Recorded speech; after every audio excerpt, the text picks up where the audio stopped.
दिल्ली के तमाम कोर्टों में और देश भर के जितने भी कोर्ट हैं उसमें जजों की भर्ती को लेकर के हो रही, ऐसा लोग कहते हैं कि धांधली को लेकर के दिल्ली में एक कार्यक्रम आयोजित किया गया। The Indian constitution and constitutional rights awareness programme के नाम से इस कार्यक्रम में भारी संख्या में अधिवक्ताओं ने बढ़ चढ़कर हिस्सा लिया। दिल्ली के हंस विहार क्षेत्र में रखे गए इस कार्यक्रम में दिल्ली और एनसीआर से आए तमाम अधिवक्ताओं ने मंच से अपनी अपनी बातें रखी। अब सुप्रीम कोर्ट, हाई कोर्ट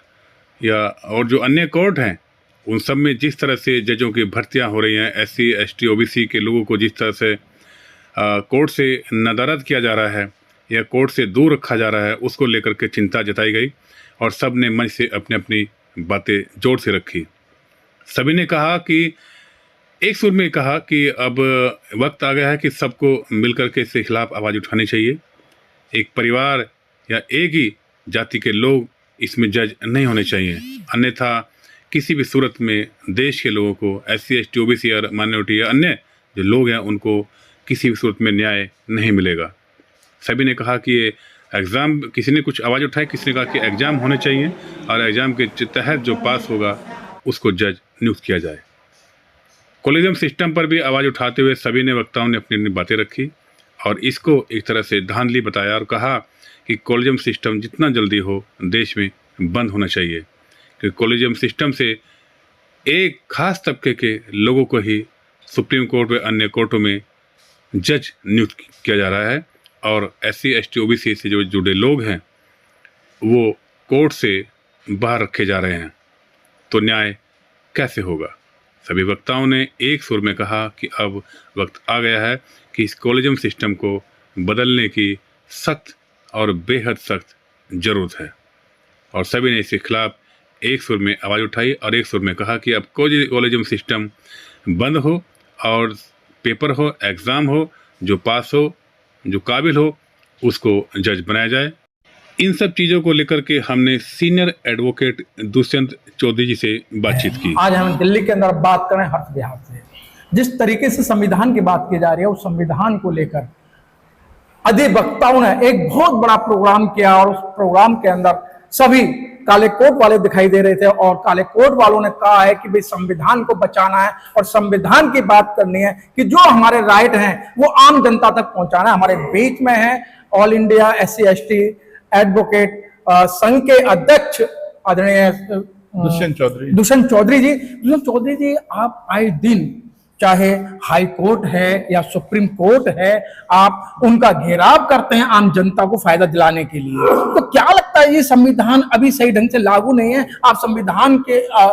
लागू कराने की बात कर रहे हैं। देखिए, लागू कराने की बात नहीं है, हमारा ये आंदोलन बड़े ही पैमाने पर चल रहा है और जब हम देखते हैं तो संविधान सही मायने में चाहे कोई सी भी गवर्नमेंट रही हो उसने आज तक कभी लागू करने की दिशा में कोई प्रयास ही नहीं किया और जबकि इसको खत्म करने के लिए एक अलग अलग बहानों से इसको स्टार्ट किया जा चुका है। हाँ, प्रयास किया जा रहा है, प्रयास ही नहीं बल्कि बहुत सारी चीजों में, जैसे आप देखेंगे प्राइवेटाइजेशन के नाम पर, ग्लोबलाइजेशन के नाम पर और आउटसोर्सिंग के नाम पर, जो एक तरफ आप भी जानते हैं कि गवर्नमेंट कहती है कि हम 80 करोड़ लोगों के लिए राशन बांट रहे हैं, तो इसका मतलब 80 करोड़ लोग जो हैं वो तो गरीबी रेखा के नीचे रह रहे हैं जी। उनके लिए 2 टाइम की जो रोजी रोटी की जो सवाल है वो भी उनके सामने खड़ा हुआ है। तो हमारा ये प्रयास है कि संविधान को सही तरह से लागू किया जाए और चूंकि एक आम आदमी के लिए तो ये संविधान ही है, उसके जीने का तरीका है। अगर इस देश में संविधान है तो आम आदमी सपने देख सकता है, सपने देख ही नहीं सकता, वो अपने सपनों को साकार भी कर सकता है। अगर संविधान नहीं रहेगा तो आम आदमी एक गुलाम की तरह जीवन जीविएगा और गुलाम की आप जानते हो किसी तरह कोई राइट नहीं होते। गुलाम तो वही काम करता है जो उसका मालिक उसके लिए आदेश करता है। बघेल साहब, अभी आपने सुप्रीम कोर्ट में एक बहुत बड़ा प्रदर्शन किया, आपको लगता था सुप्रीम कोर्ट के अंदर जजों की नियुक्ति होनी चाहिए, तो सुप्रीम कोर्ट ने आपकी बात मानी और सुप्रीम कोर्ट के अंदर यहाँ नियुक्तियां हुई? नहीं, हमारी कोई बात नहीं मानी गई कॉलेजियम के माध्यम से। देखिए, लेटर सर आपकी मांग थी सुप्रीम कोर्ट के अंदर, हमारी मांग थी मगर उस मांग को किसी भी तरीके से supreme court collegium, even Delhi high court collegium ने, हमने रिकमेंड दी, मेमोरेंडम दिया, मेमोरेंडम देने के बाद भी वो बात हमारी नहीं मानी गई। देखिए अभी 7 जजों को इन्होंने रिकमेंड करके भेजा है, जिसमें एक भी जज SC/ST का नहीं है दिल्ली हाई कोर्ट के अंदर। और देखिए बड़े ही दुर्भाग्य की बात है, मैं आपके चैनल के माध्यम से देश को बताना चाहता हूं कि किस कदर डिस्क्रिमिनेशन चलती है कि देश आजाद होने के बाद में सिर्फ और सिर्फ जस्टिस सुरेश कैथ साहब के बाद में दूसरा नाम कभी भी दिल्ली हाई कोर्ट के अंदर रिकमेंड नहीं किया गया, दूसरा जज कोई भी एडवोकेट से नहीं बना गया। और ये 1966 में जो दिल्ली हाई कोर्ट बना था। और देखिए दूसरी तरफ मजेदार बात देखिए कि हमारे यहाँ 60 जो जज सैंक्शन पोस्ट हैं और आज भी वहां 16 जज को की वैकेंसी है वो खाली पड़ी हुई है, जबकि सैंक्शन पोस्ट भी भर दी जाए तो एक आम आदमी को न्याय कैसे मिलेगा? आम आदमी को न्याय मिल ही नहीं रहा, क्योंकि जब आप सैंक्शन पोस्ट को भी नहीं भरना चाह रहे, समाज के हर तबके को, जबकि कॉम्पिटेंसी होने के बावजूद भी आप उनको उनका हक नहीं देना चाह रहे, तो ये सारा एक तरह से समाज के साथ में एक, मैं कहना चाहिए बेईमानी है, समाज के साथ में एक गद्दारी है और एक समाज को बिल्कुल ही अलग तरह से रखना चाहते हैं। तो मतलब क्या लगता है कि इसमें कि एजुकेशन को लेके है या जातिवाद को लेके है? देखिए इस देश में जाति सच्चाई है और जाति से कोई भी इंकार नहीं कर सकता, क्योंकि जाति इस देश के अंदर इस कदर हावी है कि मेरा अपना मानना यह है कि जाति, देखिए 2 तरह से ही आदमी को करंट लगता है कि या तो बिजली का तार छूने से आपको करंट लगेगा, या जैसे ही एक शेड्यूल कास्ट के आदमी की जाति पता चल जाएगी तो उसकी जाति सुनने के बाद में सामने वाले को करंट लगता है, और उसको करंट ही नहीं लगता, उसके हाव भाव, उसकी बातचीत करने के सब तौर तरीके बदल जाते हैं। तो जब वो इस तरह के महसूस करते हैं तो उस अधिकार को, कॉन्स्टिट्यूशन जो अधिकार है उसको प्राप्त करने के लिए हमें दिन रात मेहनत करनी पड़ेगी, दिन रात संघर्ष करना पड़ेगा, और वो जब संघर्ष करने के बाद ही वो प्राप्त हो सकता है, अदरवाइज वो प्राप्त नहीं होगा। सर जिस तरीके से आपने जाति की बात की, अगर मैं सीधी सीधी मैं बात करूंगा, जो माननीय अर्जुन मेघवाल जी हैं वो शेड्यूल कास्ट से बिलोंग करते हैं और आज वो कानून मंत्री हैं। देखिए मनोज कुमार जी हैं वो मनोज जी, मैं आपको बताता हूं कि जब आप किसी व्यवस्था में रहते हैं और व्यवस्था को चलाने वाला जो आदमी है कोई दूसरा है, तो आपको चाहे क्षणिक रूप से कितनी जिम्मेदारी दे दी जाए, मैं एक छोटा सा एग्जाम्पल देकर समझाने की प्रयास करूंगा जी। भाई शादी में आपने देखा होगा, जब किसी की शादी होती है तो एक जिम्मेदार से आदमी को लगता है कि भाई ईमानदार सा आदमी ढूंढो, और उसको पैसे कलेक्ट करने के लिए बिठा दिया जाता है जी।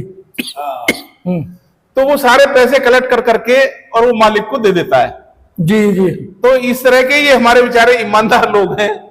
इनको सिर्फ कलेक्शन के लिए हमें बिठा दिया है, और जब वो समाप्त होगा प्रोग्राम तो वो सारा इकट्ठा करके जो मालिक होगा उसको सौंप दिया जाएगा। सर क्या लगता है कि जिस तरीके ये लोग इस तरीके की बातें कर रहे हैं, और जिस तरीके से अभी जो ग्रीष्म काल की जो छुट्टियां मनाने के लिए बाहर गए हुए हैं, विदेश गए हुए हैं, क्या सर इसमें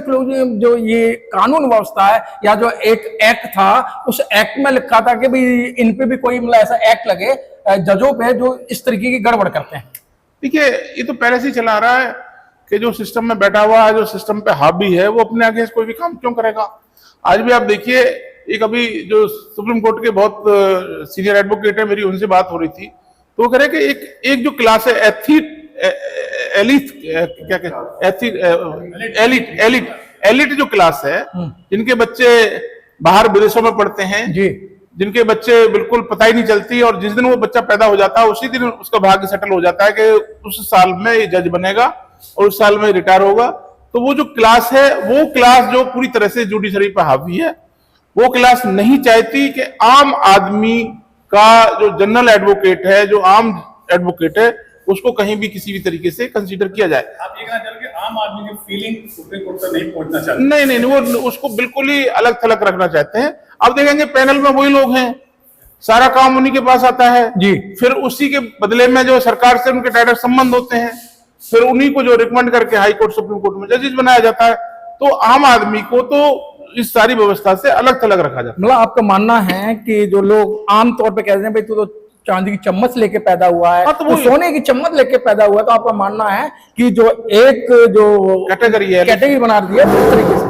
आज भी उसी आपको ही पता है। आप तो भाई 300 350 परिवार स्टडी बताती है कि वो 350 400 परिवार हैं, उन्हीं से परिवारों से उनके नेपोटिज्म सिस्टम है वो पूरी तरह से हावी है। और कम से कम जुडिशरी पे तो वो पूरी तरह से हावी है। लेकिन सर जिस तरीके से वो जुडिशरी पर हावी है, लेकिन आप जैसे जो नेता हैं, जो एडवोकेट, सीनियर एडवोकेट हैं, सर आप भी तो हार नहीं मान रहे हैं। आए दिन आप सुप्रीम कोर्ट को घेरने की बात करते हैं, आप हाई कोर्ट को घेरने की बात करते हैं, लेकिन सर आपसे डर तो है उन्हें? नहीं, कोई डर नहीं है, वो अपना काम कर रहे हैं, हम अपना काम करेंगे, सीधी सी बात है भाई। अगर हमें जिंदा रहना तो खाना ही पड़ेगा, तो ये हमारे पार्ट है जीवन का। अगर हम ये नहीं करेंगे तो हम जिंदा ही नहीं रह सकते भाई। हम अपनी आवाज तो उठाएंगे, आवाज मजबूती के साथ उठाएंगे और अंतिम सांस तक उठाएंगे। और मैं समझता हूं कभी ना कभी जब आप आवाज उठाते हैं तो जैसे ही हमारे साथ लोग आएंगे, जुड़ेंगे, समझेंगे चीजों को, तो अपने आप चीजें चेंज होंगी। ऐसा बात नहीं है, प्रकृति जो उसका नियम है कि चेंज आएगा, बदलाव का है, बदलाव होता है, पर हर पल हर समय जो बदलाव रहता है एक जैसा कुछ नहीं रहता। तो सर आगे योजना क्या है आपकी? अब अगला हमारा जो प्रोग्राम होगा दिल्ली हाई कोर्ट में गेट नंबर 7 पे, जो कॉलेजियम के माध्यम से 7 जजेस जिन्होंने भेजे हैं, उसमें सबका SC ST OBC का कोई भी नाम नहीं है। उसी को लेके हमने आज ही अपना डिसाइड कर दिया है कि 3 जुलाई को 3 बजे गेट नंबर 7 पे अपना एजिटेशन, प्रॉपर परमिशन लेने के बाद में एजिटेशन ही देंगे और एजिटेशन करेंगे और अपनी आवाज को बुलंद करेंगे और अपना रिकमेंडेशन भी दी, मेमोरेंडम भी CJI को दिया जाएगा, चीफ जस्टिस ऑफ दिल्ली को।